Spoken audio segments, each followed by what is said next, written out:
Hi, Steve Younis here from supermanhomepage.com. Welcome to another episode of the S-Files.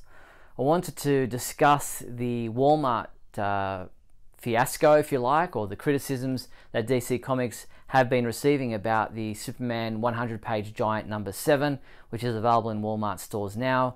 The story is written by Tom King, who has come out and responded to the criticisms. Now, if you haven't heard what's happened, the story that's included in this, it's a new story in this Superman 100-page giant number 7, includes 12 pages of Lois Lane being killed over and over again, and the story goes that Superman tries to call Lois while he's been away and he can't get in touch with her. She's not answering the phone, so he starts worrying and playing in his mind all the different scenarios that might have happened while he's been away, what might have been happened to her, Lex killing her, all these kinds of things that's playing out in his anxiety.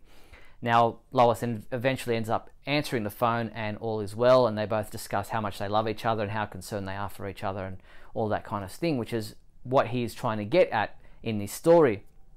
But here's the criticism, and here's the point that people have been making.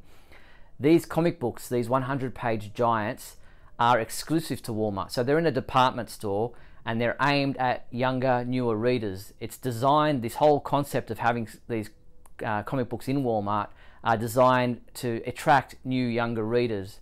They include other stories from the past that are included in these 100-page giants, but they also include new stories that are exclusive to these Walmart books.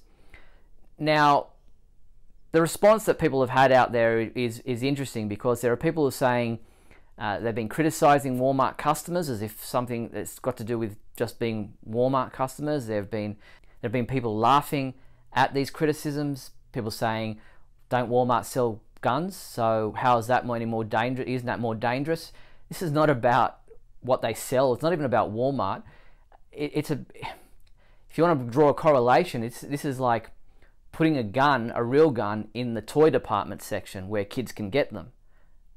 That's the point. The point is that these comic books are designed for younger readers, for new readers. Parents buying these in these big colourful cardboard stand-ups where they're displayed in most stores, and they're designed for the parents to buy them for their kids, or kids to be able to grab them and say, Mum, I want this, or Dad, I want this, and parents feel safe because it's designed to be attractive for kids.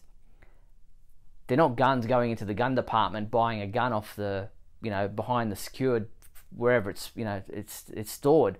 These are marketed towards younger, new readers. So I can understand that there are parents out there who are concerned that these comic books contain graphic elements of a woman being killed over and over again. So there isn't really any reason to ridicule people if they are concerned about that, because it's a legitimate concern. Did DC marketing not understand the impact that this might have? Did they not look at what the content was? Are they not concerned about this? Is that, people saying, oh, what are these parents worried about? They should go read a Deadpool comic. But the point is, Deadpool comics are not sold in Walmart stores in these stands for younger, new readers. You're not getting the point. The point is that these comic books are designed for younger, new readers, and they're put in department stores, aka Walmart, for younger, new readers to be able to pick them up and read Superman, Wonder Woman, Batman, etc. And that's why they've expanded the line now to include other comic books and other characters. So, as I said, the criticisms and the complaints and the concerns are legitimate. This is not about Walmart. It's not about putting down Walmart customers. It's not about the intelligence of Walmart customers or anything like that, which are some of the comments that I've been seeing from people.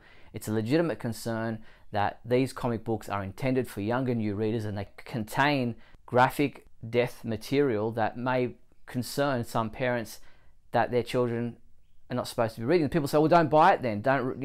Parents should be vetting having a look what they're reading, what they're giving their kids. Yes, but as other people have said, this is a series of books. It's an ongoing story. So if you want to be able to read each chapter, you have to buy each book. So you can't just say, don't read this one, because if it's part of the ongoing story, then you need to be able to read it. And if they're supposed to be for younger, new readers, then you need material in there that is for younger, new readers, not for mature adults or mature audience, which are the comic books that are in the comic book specialty stores or on Comixology or whatever. that's the point. That's the point that's trying to be made here. And I haven't read the book story myself. Walmart isn't here in Australia, so I can't actually comment on the story itself. But as for the complaints from people, I get it and I understand those complaints, and I think that they've got a legitimate right to air those complaints, and DC should be listening to that. And you know, there are lines of comic books, there are stories from comic books that could be better directed towards younger new readers than something that is a bit more adult, as this story appears to have been. Anyway, that's my opinion. I know there are plenty out there, and you know, feel free to share your comments and let me know what you think, and let me know what you thought of the story if you actually read it yourself. Thanks, I'm Steve Younis. I appreciate you watching the S-Files. Don't forget to subscribe to our YouTube channel.